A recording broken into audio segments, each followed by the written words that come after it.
sebenarnya produsen itu Mas wajib menarik kembali sampah kemasannya. Ya. Ini bocoran ya, monggo kalau mau ini. Bulungan saya yakin sungai bersih, tapi kidulnya gondang jembatan itu menjadi momok, itu fakta, monggo sama survei.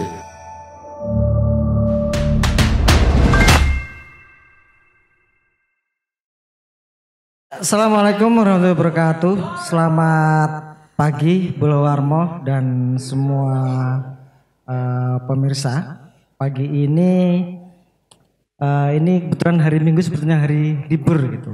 Tapi kita punya satu persoalan yang menuntut kita untuk ya meski hari libur kita harus tetap jalan gitu, bersih-bersih. Karena kebetulan hari ini kita sedang memperingati World Clean Up Day ya. Jadi hari bersih-bersih sedunia gitu. Nah, kebetulan pagi ini kita akan berbincang tentang persoalan sampah dan sebagainya, dan ini kita sekarang ada di Balai Desa Kepulungan. Kenapa di Kepulungan? Karena kebetulan ini sekaligus untuk memperingati momen ketika terjadi banjir bandang di 2021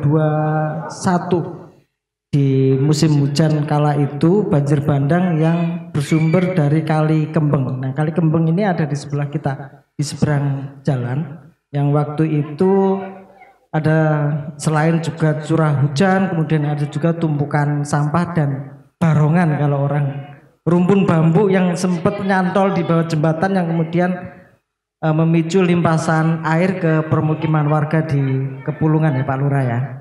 Kalau tidak salah waktu itu ada dua orang yang meninggal dunia gitu.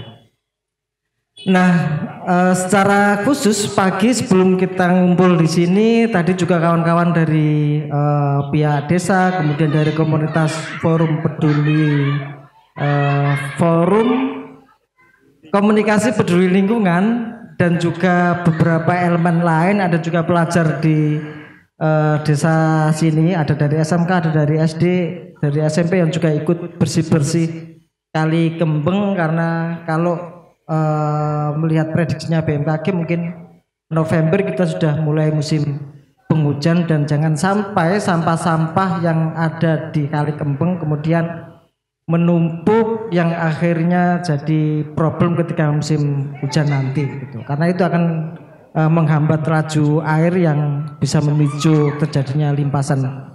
Di samping saya sudah ada Pak Anang Zakaria. Beliau ini selaku manajer corporate affair ya dari Coca-Cola Euro Partner Indonesia. Kemudian ada Pak Didi sebagai Kepala Desa Kepulungan, dan ada Bu Diana dari Dinas Lingkungan Hidup, dan juga ada Mas Tony dari Forum Komunikasi Peduli Lingkungan. Mungkin kita akan sedikit pengen denger cerita lah dari Pak Kades ya tentang persampahan di Kepulungan seperti apa kondisinya, dan apa yang sudah dilakukan oleh pihak desa dan juga stakeholder terkait ini untuk meminimalisir sampah. Karena kita sama-sama tahu Indonesia salah satu negara penghasil sampah paling gede, dan hampir semua sampah sebagian muaranya ke laut. Dan satu juga yang perlu dipahami, sampah terutama plastik itu butuh waktu bertahun-tahun bahkan mungkin ratusan tahun untuk bisa terurai begitu. Saya sedikit cerita di Terotial Desa Kepulungan bahwa kurang lebih 350 lebih sekian hektar di wilayah Kepulungan. Kita punya 11 dusun yang kemarin tanggal 3 Februari tahun 2021 kita memang ada banjir bandang bencana akibat dari tumpukan sampah. Yang saya pahami juga memang kepedulian dari warga itu kan masih di bawah rata-rata, artinya bahwa masyarakat kita masih cenderung sampah di kebun dewe. cenderungnya buang sampah di kebun dewi. Tapi alhamdulillah ketika kita berkolaborasi dengan FKPL di Forum Komunikasi Pencinta Lingkungan di Punggawai Mas Tony, dan kalau tidak salah pembinanya langsung Bunda Lulis kalau nggak salah. Tidak salah juga kita punya banyak perusahaan. Kurang lebih kalau tidak salah di Kepulauan ada 12 perusahaan. Hari ini Coca-Cola mungkin sebagai sponsor tunggal. Aplaus untuk Coca-Cola yang sangat peduli terhadap masalah persampahan. Di pasca banjir kemarin tanggal 3 Februari tahun 2021 memang suatu keprihatinan yang terparah. Karena dari sejarah itu kan sampai kalau tidak salah 50 tahun lebih sebelum era Belanda kalau tidak salah itu pernah memang banjir. Lah untungnya tidak terlalu banyak korban jiwa. Artinya hari ini kita juga memperingati berduka cita, ya berduka cita, dan paling tidak kita sudah melakukan sebuah ikhtiar bagaimana kita menangani sampah ini. Padahal kita itu sudah banyak yang banyak disumbang oleh perusahaan Coca-Cola itu kan. TOSA kita sudah banyak sebenarnya, ada 9 TOSA di wilayah Kepulauan, ada bantuan dari kabupaten, perusahaan Coca-Cola kalau tidak salah saya hitung kurang lebih sudah 6 Bu. Habis Coca-Cola terus 6 TOSA Mas. Kita dulu pencanangan bupati kalau tidak salah itu kan satu desa TPS 3R kalau tidak salah ya TPS 3R. Tapi kita sekarang sudah punya yang namanya Gondang. Kita sudah kemarin dibangunkan oleh Coca-Cola lagi. Ibu Diana, juga Bu Diana. Terus di Dusun Kabunan itu dari pemerintahan daerah. Terus kita ada lagi yang namanya TP3 di Dusun Betas, kita bangun dengan anggaran desa waktu itu lebih dari anggaran karena banyak yang warga kita sangat peduli. Lah tapi tetap kita banyak harusnya edukasi bagaimana masyarakat kita hari ini kan lebih peduli karena sampah menjadi suatu momok yang tidak bisa kita anggap remeh terkait masalah itu. Mungkin itu yang saya sampaikan sedikit. Saya berharap kepada seluruh warga, khususnya di warga saya Desa Kepulungan, lebih-lebih di kepemudaannya. Berulang-ulang kali saya menyampaikan ke teman-teman pemuda, ya apa desa itu berseri. Bagaimana desa itu lebih maju, lebih bermartabat, yang punya sejarah.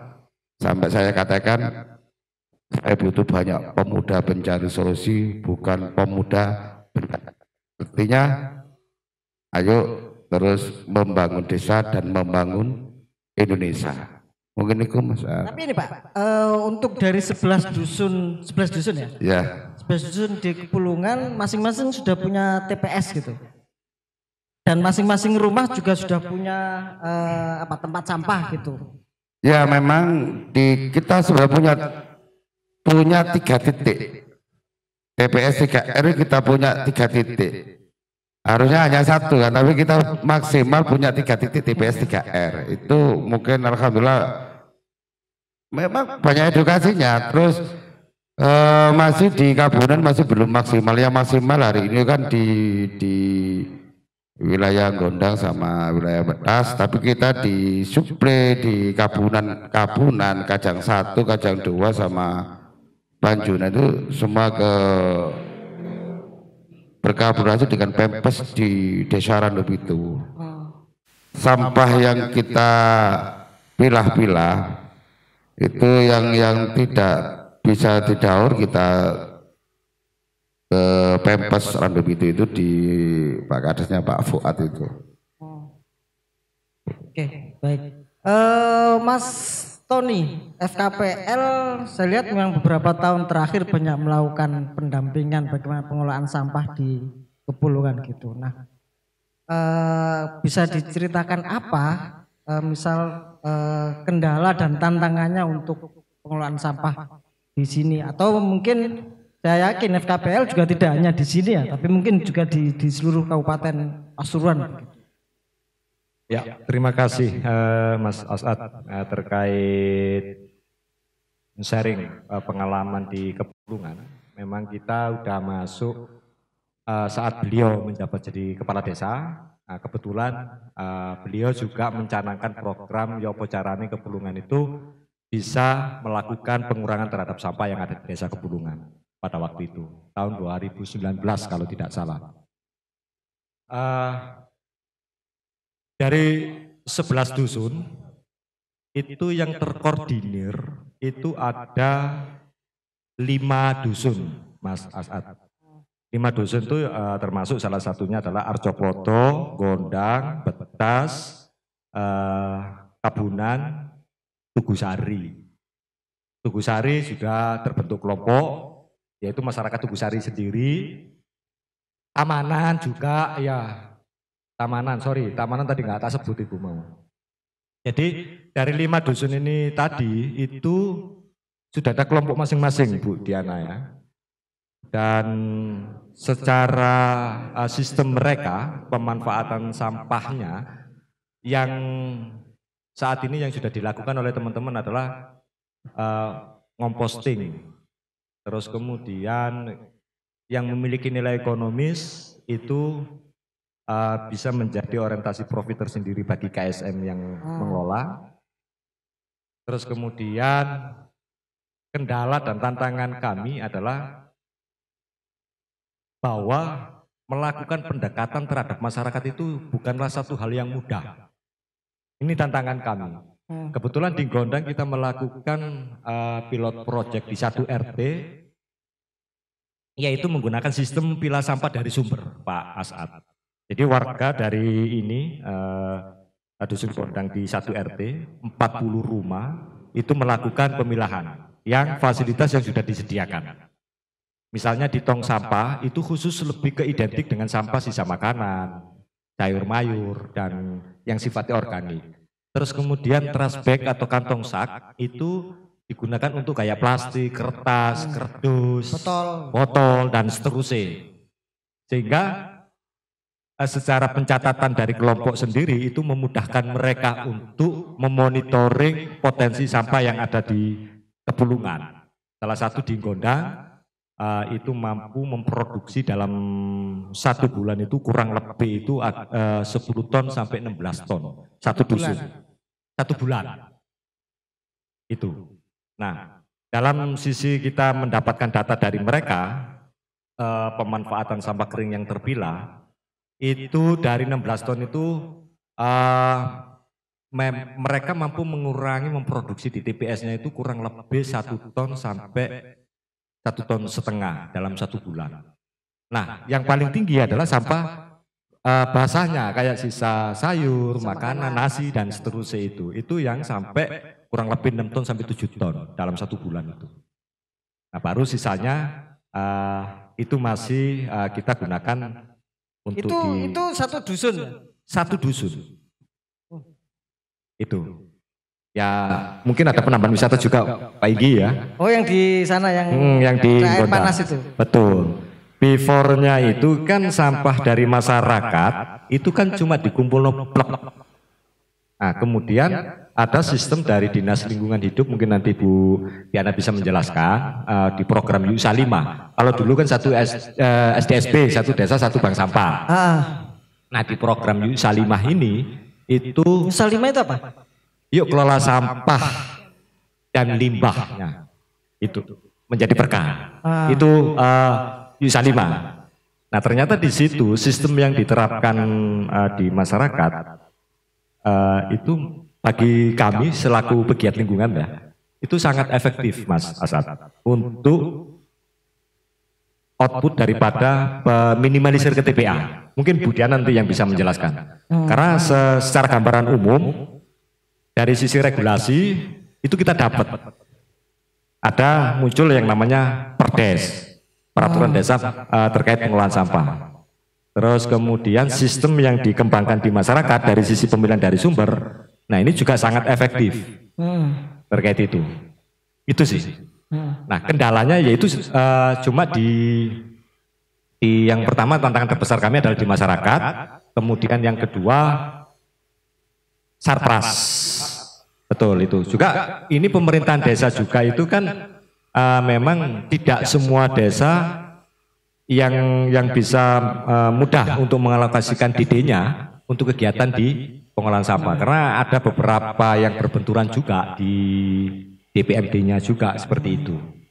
Berarti untuk misal kalau pagi gitu ada petugas yang ngambil sampah itu dari kelompok-kelompok pengelola sampah itu? Betul. Atau dari petugas yang ditunjuk oleh kelurahan?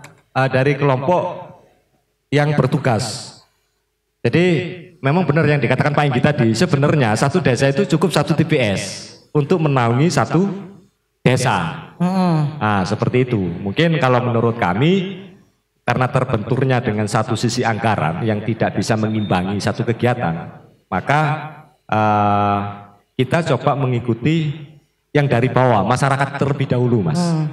Jadi misalnya masyarakat ini sudah terbentuk digondang satu kelompok ya, mereka kelompok ini yang bertugas khusus di dusun tersebut untuk pengelolaan sampahnya. Yang bagian pengambilan sendiri, yang bagian untuk mengedukasi warga, memilah sampah dewe, terus kemudian yang memanfaatkan sampah di TPS juga sendiri. Itu yang sudah berjalan di Kebulungan. Yang 6 dusun? Yang 6 dusun itu on proses. Ya, yaitu tadi kita kembali kepada memang kalau kita bicara di dalam tanggung jawab sampah itu memang tidak bisa di-tackle sepihak. Ini problem kita bersama, Mas. Karena bagi kami adalah satu organisasi yang khususnya ke lingkungan. Ketika organisasi ini benar ya namanya swadaya masyarakat, lek ngandalno swadaya tanpa ada kontribusi dengan yang lain terkait pembiayaan Sarpras dan lain-lain, itu jalan rong tahun wapi. Tapi harapan kami ya itu bisa tercover dari sisi kebutuhan Sarpras ataupun anggaran yang bisa menopang operasional dari kelompok-kelompok yang berjalan. Lek misalnya itu di cover, gak mungkin. Organisasi mau ndak mau, suka ndak suka itu pasti jalan. Karena mereka juga dapat suplai haknya sebagai untuk melakukan pengelolaan. Karena masyarakat sendiri itu juga merasa senang juga ketika sampah yang terpilah itu dibeli oleh mereka.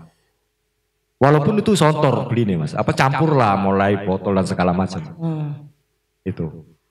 Itu sih yang kami alami di Kebulungan. Tapi secara progres pengelolaan sampah di Kebulungan selama 3 tahun terakhir ini banyak perubahan. Tapi minimal ada kesadaran untuk memilah dari sumber pertama itu loh, karena itu jadi Ya poin penting pemicu kita awal gitu. Karena kalau di sumber awal nggak dipilah sampai rentetannya itu akan memakan waktu dan tenaga. Betul. Gitu. Bu Diana kalau nggak salah, saya ingat dulu memang ada program satu desa satu bank sampah. Nah, kemarin saya sempat baca-baca di kabupaten ada sekitar 231 ya. 200 lebih. Ya, izin bagaimana 260-an mungkin kalau sekarang ini. Progresnya Bank Sampah. Karena ini langsung ya. Mohon izin Pak Didi.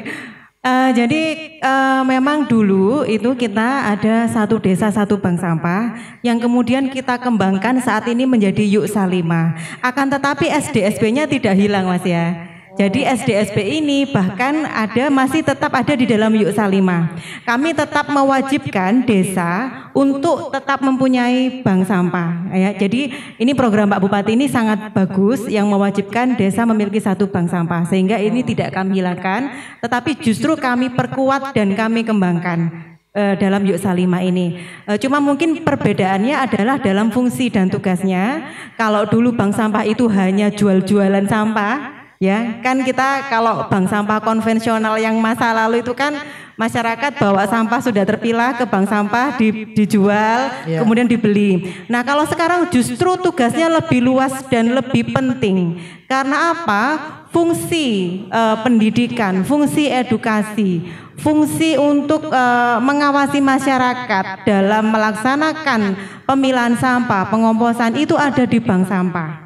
Ya, kemudian ada lagi nanti fungsi bisnis. Nah, seperti tadi sudah dijelaskan Mas Tony ya, kami punya Yuk Salimah itu harus lengkap 5 aspeknya.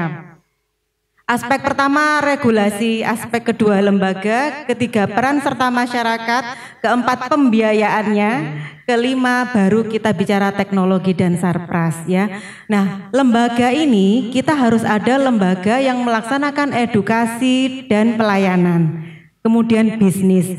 Kalau di Kepulungan ini alhamdulillah saya sangat bersyukur sekali bahkan sampai level dusun pun masyarakat sudah paham. Nah, sementara kalau di tempat lain cuma 1 ya Pak nggih, kalau di Kepulungan ini bahkan 6 sudah punya TPS. Nah, itu luar biasa. Artinya lembaga-lembaga itu sudah mulai berdaya di level dusun. Seperti yang kami harapkan bahwa di Yuk Salimah ini bank sampah pun harus sejak di dusun sudah ada. Jadi bukan desa lagi, level dusun sudah harus ada bank sampah. Nah, kalau dalam hal di Kepulungan ini ada pelayanan sampai level dusun, harapan kami tetap nanti bermuaranya di desa. Tetap nanti jangan meninggalkan desa. Karena apa? Sing nek ono masalah itu yang ditanya itu tetap Pak Kadesnya gitu ya.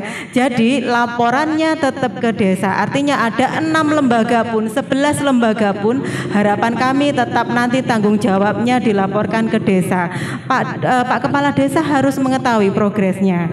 Misalkan berapa sampah yang dikelola, berapa sampah yang tidak terkelola, itu tetap harus dilaporkan ke desa seperti itu. Jadi lembaga itu harus menjalankan bisnis, pelayanan, dan edukasi. Bukan hanya jual beli sampah. Kalau jual beli sampah saja, Mas Nyun Sewu, bank sampah itu pengurangannya sangat kecil. Ya, kenapa saya bilang sangat kecil? Karena bank sampah itu hanya membeli sampah laku. Ya, sampah seperti ini, kulit-kulit buah ini kalau dulu nggak akan diambil sama bank sampah. Akhirnya walaupun bank sampah itu ada di tiap desa, tetap sampah menjadi masalah. Karena apa? Sampah nggak ngambili yang organik-organik bank sampahnya. Seperti itu. Sebenarnya produsen itu Mas wajib menarik kembali sampah kemasannya. Ini bocoran ya, monggo kalau mau ini.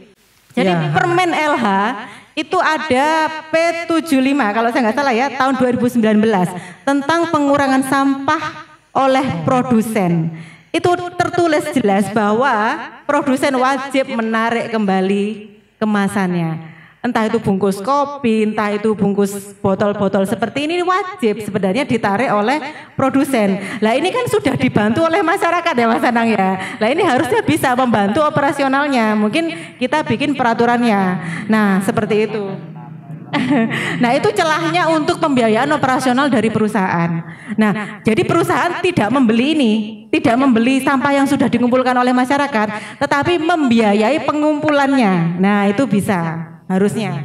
Jadi sampahnya ini tetap dimiliki oleh masyarakat karena yang mengumpulkan masyarakat, tetapi perusahaan produsen itu pembiayaan pengumpulannya. Itu karena mengumpulkan sampah itu enggak mudah loh. Masyarakat harus milah 2, di TPS harus dipilah lagi lebih detail. Itu kan take times, ada cost di situ dan itu harus dihargai oleh produsen tentunya. Jangan kalau sekarang ini maaf ya, saya nggak tahu ini apakah bahaya tak. Sekarang ini loss ya, produsen jual, masyarakat beli, ya sampah nggak dikelola. Akhirnya yang disalahkan siapa? Masyarakat ini gak milah sampah ini, masyarakat ini gak sadar-sadar. DLH kita nggak gawe apa. Jadi yang disalahkan kita gitu. Artinya kita belum maksimal dalam menjalankan peran masing-masing. Itu yang dapat saya katakan. Seperti itu. Ya. Nah sebelum ke Pak Anang satu lagi Bu.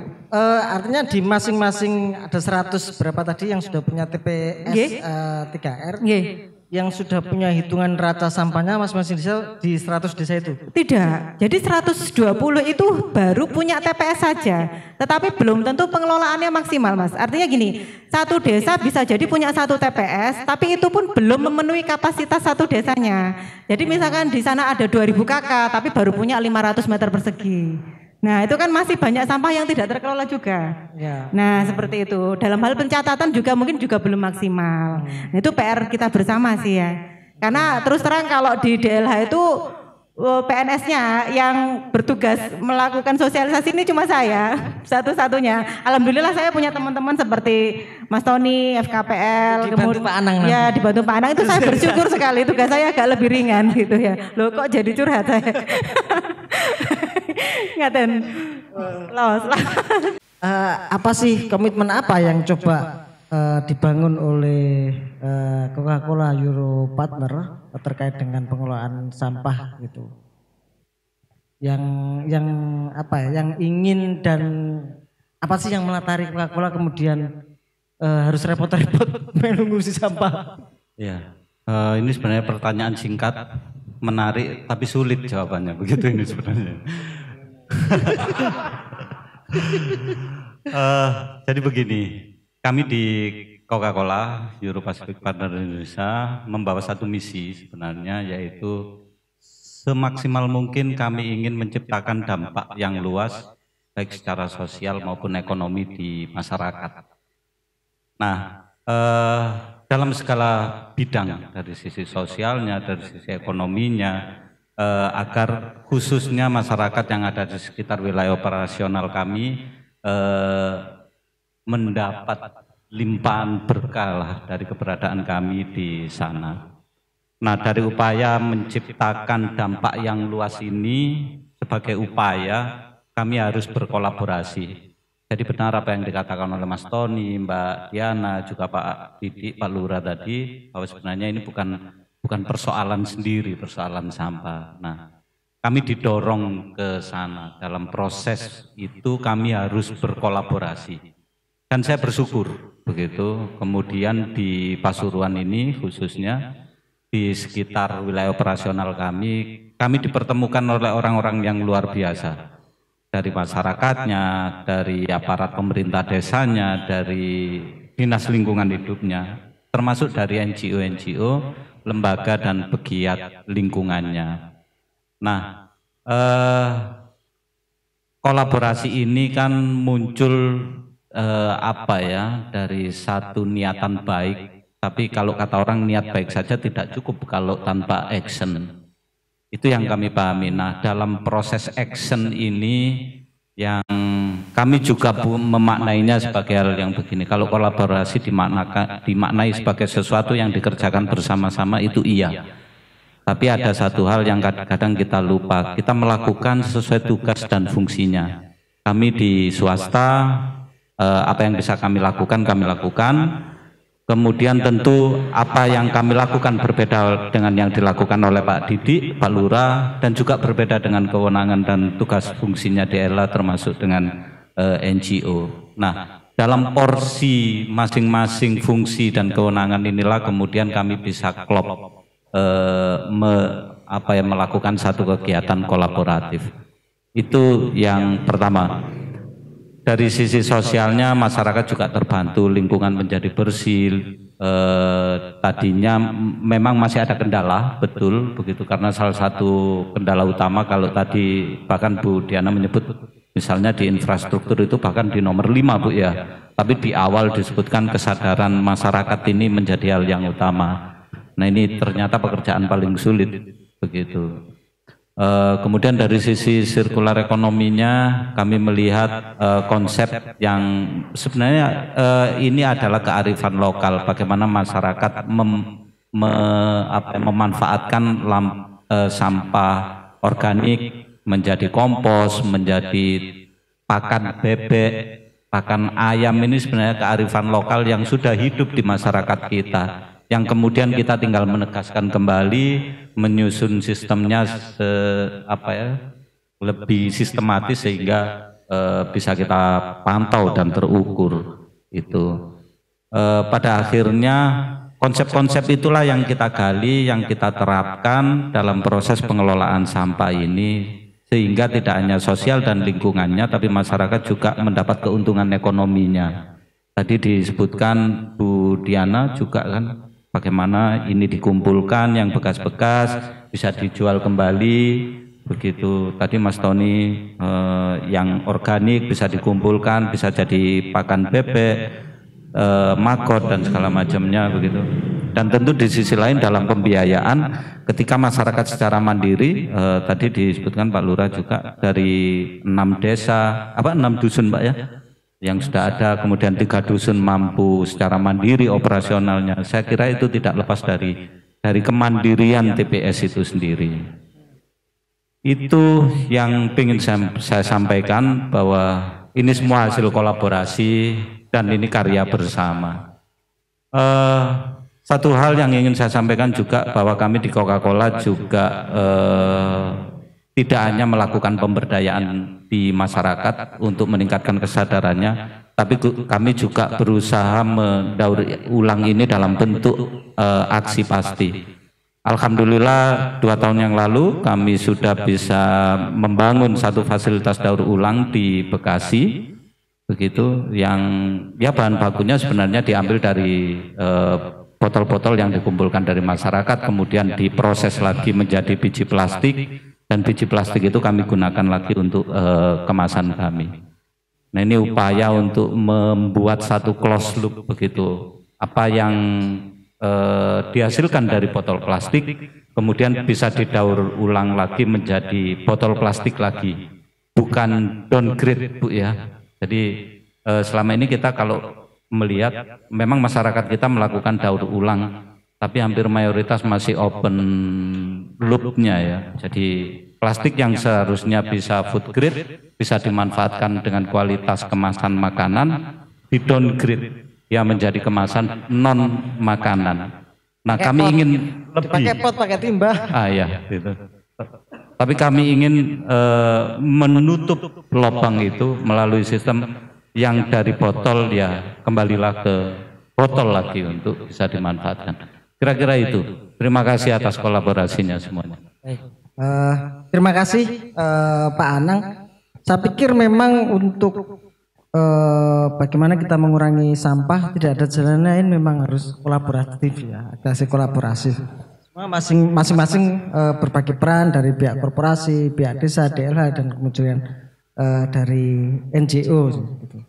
Karena memang ini salah satu problem besar kita, sekalipun sudah ada perpres juga pengelolaan sampah, termasuk pengelolaan sampah ke laut, sampai hari ini juga masih belum terasasi, dan volume sampah kita juga makin banyak, dan itu semua butuh solusi gitu. Dan salah satu solusi paling mudah yaitu tadi mengawali dari sumber pertama, dari rumah, memilah botol, dikumpulin dengan yang botol yang organik, kemudian baru dikumpulin dengan yang organik. Saya pikir itu cara yang paling mudah gitu.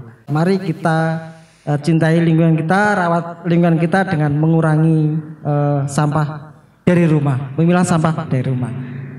Sekian dan selamat siang. Wassalamualaikum warahmatullahi wabarakatuh.